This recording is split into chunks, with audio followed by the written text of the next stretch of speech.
I received a comment from a concerned mother the other day, and she states, "The public is led to believe that Aspergers are so violent that they can shoot up a classroom of little kids with 100% deadly accuracy. As a mother of an Asperger, the entire Sandy Hook story just frosts my you-know-what. They have stereotyped my son and others into something that they are not." Hello everybody, this is Mark Hutten, and in this video we're going to set the record straight. The truth about acts of violence in people with Asperger's.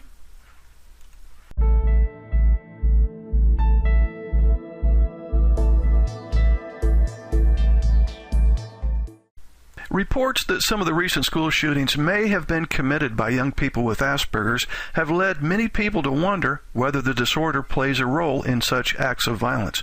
For example, the Adam Lanza case in which 20 children and 6 adults lost their lives at a Connecticut elementary school.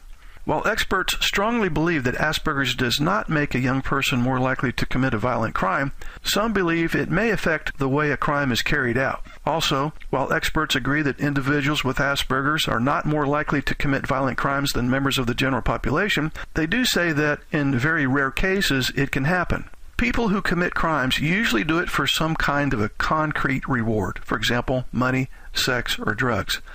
That's not the case in teens on the autism spectrum. In those rare cases of acts of violence among Asperger's teens, the motives are very different. The motive of the violent act is to communicate that the teen himself is very hurt and offended. Other people have treated him very badly. He wants revenge, and he wants to communicate that on a very global level to a lot of people. But we need to understand 4 very important points here. Violence among individuals with Asperger's is exceedingly rare. Also, studies have revealed that 84% of violent offenders with autism also have coexisting psychiatric disorders at the time they commit acts of violence. Also, there is no evidence that Asperger's alone contributes to violent behavior. In fact, due to their lack of social skills, general naivete, and odd behavior that gets them bullied and ostracized from their peer group, Asperger's teens usually end up being the victim rather than the perpetrator. And lastly, in the Sandy Hook tragedy, Adam Lanza's violent act was pre-planned and deliberate. But there is no evidence or any reliable research that suggests a linkage between autism and planned violence.